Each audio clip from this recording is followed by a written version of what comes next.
5 bulb, 5 holder और एक सवाल, बल्ब जलेगा या नहीं जलेगा?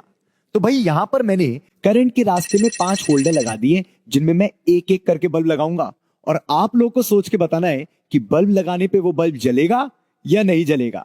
शुरू करें। पहला बल्ब मैं यहां लगाने वाला हूं और आप जल्दी से सोच के बताइए जलेगा या नहीं जलेगा। सोच लिया? लगा दूं? ये तो नहीं जला। और जलेगा भी कैसे? करंट को बहने के लिए क्लोज सर्किट चाहिए होता है और यहां तो पूरा का पूरा सर्किट अभी ओपन है। पर अगर मैं आपसे बोलूं कि इस दूसरे बल्ब को अगर मैं यहां लगाऊंगा तो क्या दोनों बल्ब जलेंगे? अरे वाह, ये तो दोनों बल्ब जल गए क्योंकि करंट को बहने के लिए क्लोज सर्किट मिल गया। और अब बात आती है हमारे तीसरे सवाल की, क्या इस तीसरे बल्ब को यहां लगाने पर यह बल्ब जलेगा? सोच लिया? लगा दूं? अरे ये तो नहीं जला। और जलेगा भी कैसे? ऊपर का सर्किट तो क्लोज है लेकिन अभी नीचे का सर्किट थोड़ा ना क्लोज हुआ। और अगर मैं अब आपसे पूछूं कि इस चौथे वाले बल्ब को बीच में लगाने पर क्या ये चारों बल्ब जलेंगे? जरा सोच के समझ के आंसर दीजिएगा इसका। पक्का? सोच लिया?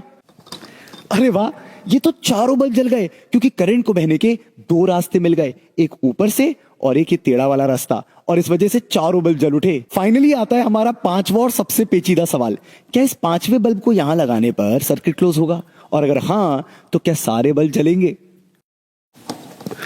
ये क्या हुआ? 5वां बल्ब लगाते ही बीच का बल्ब बंद हो गया। अब अगर आपको लग रहा है कि बीच का बल्ब खराब हो गया तो आप गलत सोच रहे हैं।